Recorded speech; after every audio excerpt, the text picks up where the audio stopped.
Hello everyone, আজকে আমরা আলোচনা করব অ্যালজোলাম 0.5 mg ট্যাবলেট সম্পর্কে।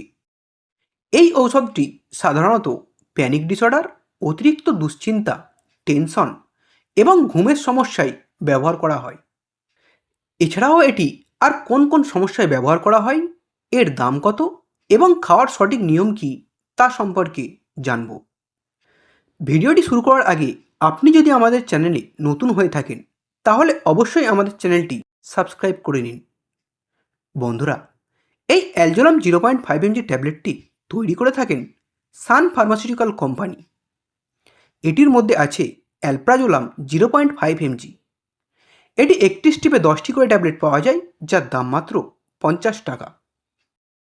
এই অ্যালজোলাম ট্যাবলেটটি একটি প্রেসক্রিপশন মেডিসিন, অর্থাৎ চিকিৎসকের পরামর্শ ছাড়া এটি খাওয়া উচিত নয়। অনেকেই এই ঔষধের অপব্যবহার করেন, যা একেবারেই ঠিক নয়। এবার জেনে নেওয়া যাক এটি কোন কোন সমস্যায় ব্যবহার করা হয়। এই ট্যাবলেটটি ঘুম না হওয়ার সমস্যায় ডাক্তাররা দিয়ে থাকেন। যে সমস্ত বন্ধুদের রাতে ঘুম হয় না বা ঘুমোতে পারেন না, তারা এই ট্যাবলেটটি খেতে পারেন।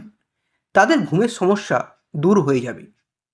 এছাড়াও যারা অতিরিক্ত টেনশন করেন, তাদের ডাক্তাররা এই ট্যাবলেটটি দিয়ে থাকেন তাদের টেনশন কমানোর জন্য।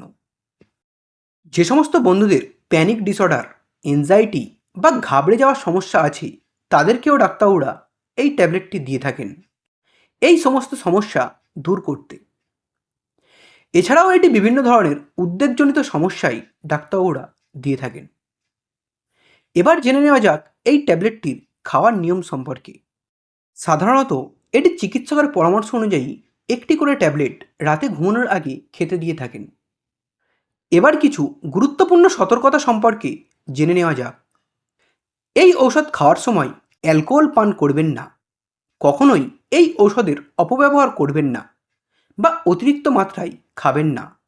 এতে মারাত্মক পার্শ্ব প্রতিক্রিয়া হতে পারে এবং অভ্যাসও তৈরি হতে পারে। এই অ্যালজোলাম 0.5 mg ট্যাবলেটটি অবশ্যই চিকিৎসকের পরামর্শ অনুযায়ী ব্যবহার করবেন।